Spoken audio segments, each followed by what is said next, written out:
सुसंगती सदा. पैसे काढ. काय म्हणाला? पैसे काढ. पैसे काढ. एक वचनाने संबोधतो मास्तरांना, एक वचनाने संबोधतो. आदरार्थी बहुवचनाने संबोधायचं असतं मास्तरांना. कसं संबोधायचं?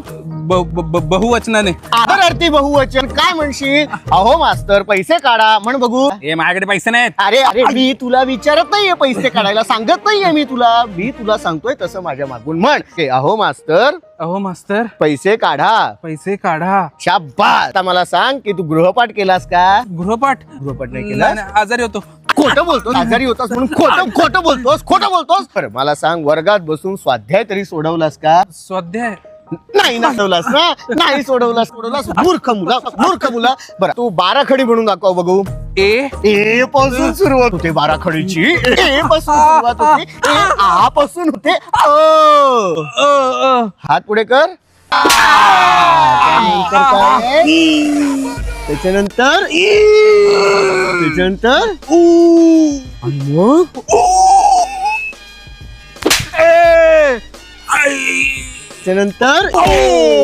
त्यानंतर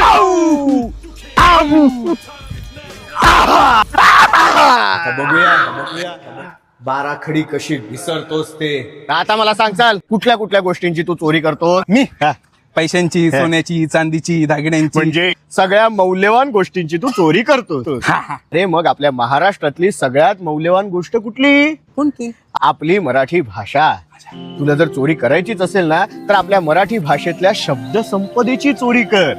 म्हणजे आपल्या मराठीतले शब्द, त्या शब्दाचा डौल, त्या शब्दाचं वळण, त्याचं ऱ्हस्व दीर्घासहितचं व्याकरण, हीच आपली खरी संपत्ती. ह्या सगळ्या ज्ञानाची तू चोरी कर. म्हणजे काय होईल? मराठीतला गोडवा वृद्धिंगत होईल. हे सगळं तुला जर शाळेत आधीच शिकवलं असतं तर आज ही पट्टी मला तुझ्यावर उगारावी लागली नसती.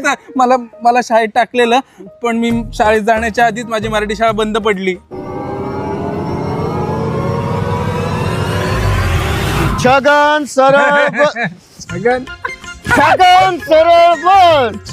सरळ बस. कमल रस बनव. कोमल रस बनव. कोमलला सांगशील रस बनवायला? कोमलला रस बनवायला सांगशील? कमल रस बनव. झाडे वेली पशु पाखरे यासी